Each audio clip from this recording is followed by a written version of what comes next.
بحر احمر دنیا کے مصروف ترین راستوں میں سے ایک ہے۔ گزشتہ 4 ماہ سے جاری اسرائیلی جارحیت کے باعث بحر احمر پہلے سے زیادہ اہمیت کا حامل ہو چکا ہے۔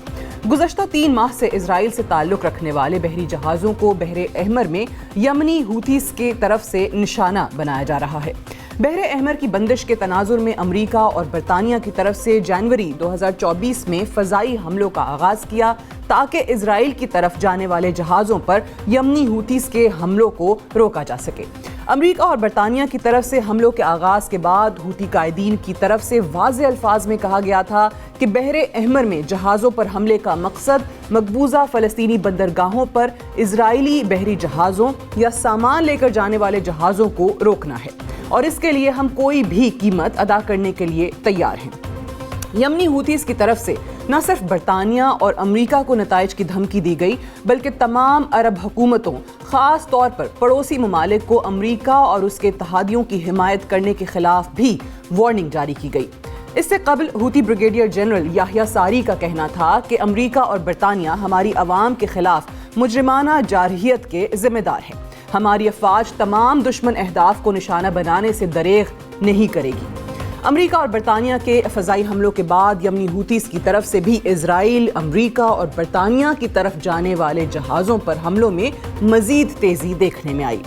گزشتہ پیر کے روز صورتحال اس وقت مزید گھمبیر ہو گئی جب یمنی ہوتیز نے برطانوی آئل شپ کو بحر احمر میں میزائلوں کی مدد سے نشانہ بنایا۔ یمنی میزائل حملوں کے بعد بحری جہاز سے آئل سمندری حدود میں 18 میل تک پھیل چکا ہے۔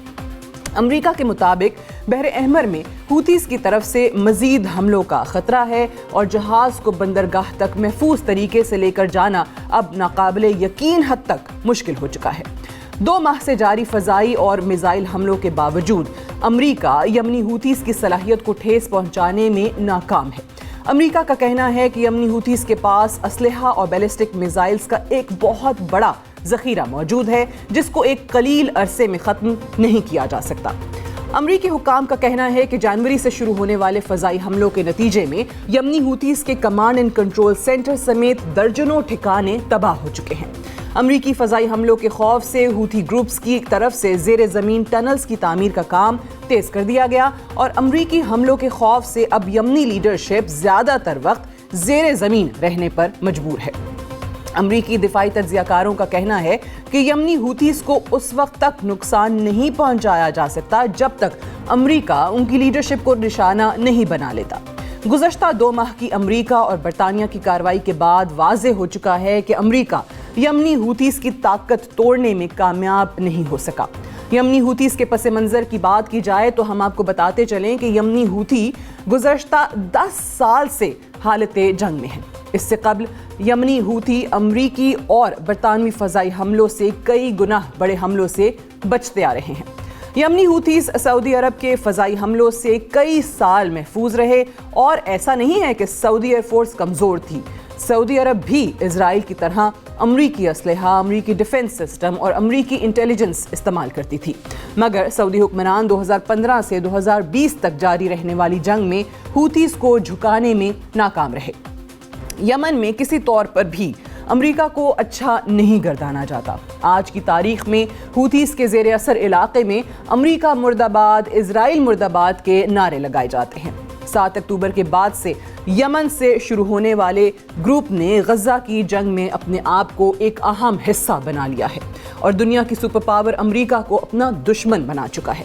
9 سالہ جنگ کے دوران یمنی ہوتیز جنگ کے خرچے سے تھوڑا پریشان نظر آئے، مگر زمینی حالات، خوراک کی کمی، اموات، بھوک اور ادویات کی کمی ہوتی حکمرانوں کے لیے کسی صورت پریشانی کا سبب نہیں بنی۔ امریکہ کے سابق ملٹری آفیسر اور عالمی امور کے ماہر اسکاٹ ریٹر کا ایک انٹرویو کے دوران بات کرتے ہوئے کہنا تھا کہ امریکہ یمنی ہوتیز کا کچھ بھی نہیں کر سکتا۔ امریکہ زمینی افواج یمن پر نہیں اتار سکتا۔ یمن پر افواج اتارنے کے لیے امریکہ کو 40,000 کے قریب فوج چاہیے ہوگی، جو آج کی تاریخ میں امریکہ کے پاس نہیں ہے، اور نہ ہی امریکہ کہیں سے 40,000 کی فوج لا سکتا ہے، جبکہ ہوتیز کی فوج کی تعداد 1 لاکھ سے بھی زائد ہے۔ امریکہ کسی طور پر بھی ہوتیز کو شکست نہیں دے سکتا۔ CIA کے سابق انٹیلیجنس آفیسر لیری جانسن کا کہنا ہے کہ یمنی ہوتی امریکہ کے کنٹرول سے باہر ہیں۔ امریکہ یمنی ہوتیز کو کیسے نقصان پہنچائے گا وہ پہلے سے ہی تباہ حال ہے۔ ایئر فورس سے ہوتیز کو مارا نہیں جا سکتا اور نہ ہی ہوتیز کی صلاحیت کو ختم کیا جا سکتا ہے۔ یمنی میزائل ایک جگہ پر نہیں رہتے، وہ موبائل ہیں اور ایک جگہ سے دوسری جگہ منتقل ہوتے رہتے ہیں، اور نہ ہی بحر احمر میں موجود امریکی بحری بیڑے یمنی میزائلوں کو زیادہ دیر تک روک سکیں گے۔